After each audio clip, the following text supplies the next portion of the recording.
What makes your heart burn? The road to Emmaus.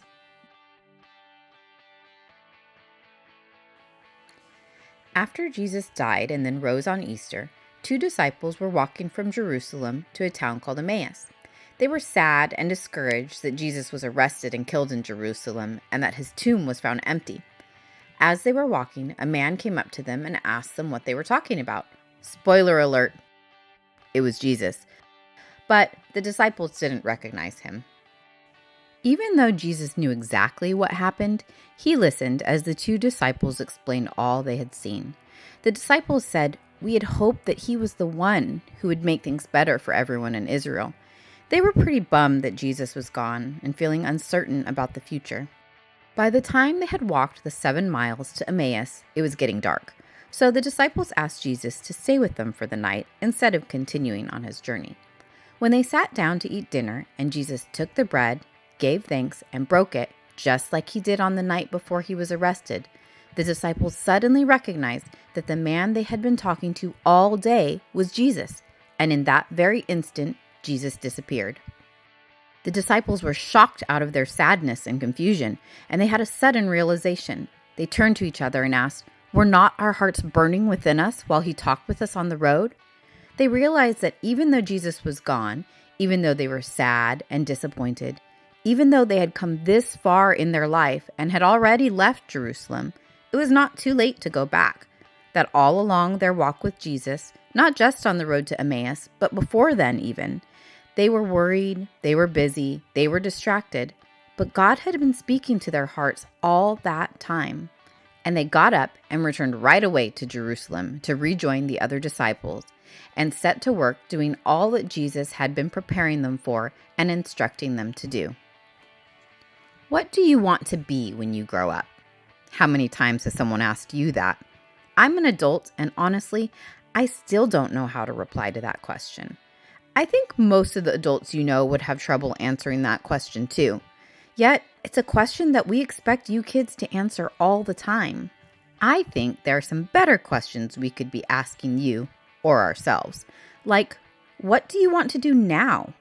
What is important to you? What have you done or seen or learned about that makes you feel alive? That is, what makes your heart beat faster, with excitement or worry or anger even? Like the disciples from the story, what sets your heart on fire? We call this feeling passion.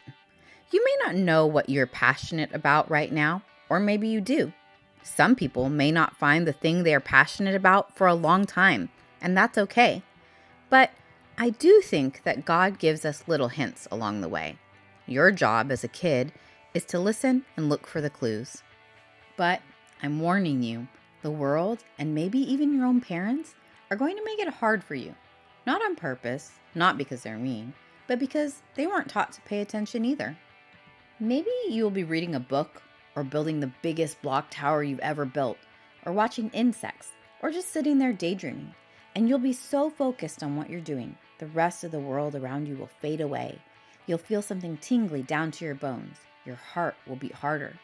But since your adults aren't good at noticing and are busy in their own brains, they might ask you to stop what you're doing and focus on something they want you to focus on instead, something they think is important, like putting your shoes on now or putting down that book and going to bed already. In this way, some kids learn that the thing they love isn't worth focusing on, and their heart beats slow a little and a little more and a little more until they become an adult who doesn't know how to listen to their heart anymore. When I was a little girl, I loved to draw, to create things with my hands. It wasn't my parents that told me to stop listening to my heart, though.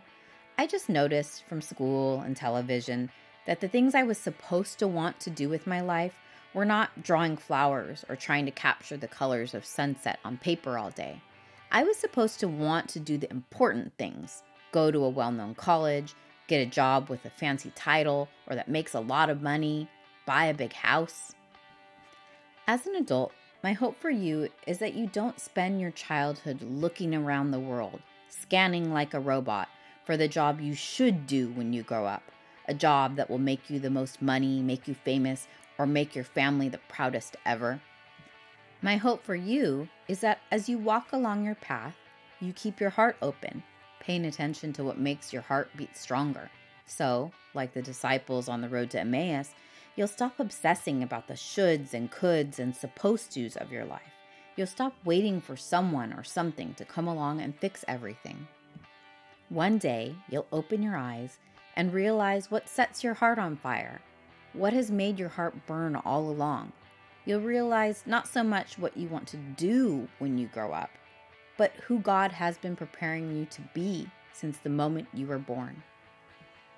And, like the disciples who got up in an instant and returned to Jerusalem, once your eyes have been opened, once you feel the fire in your heart, I hope you will not hesitate. You will stand up and set your feet on the path that Jesus prepared for you. All right, say bye. Bye. Can't see you, sis.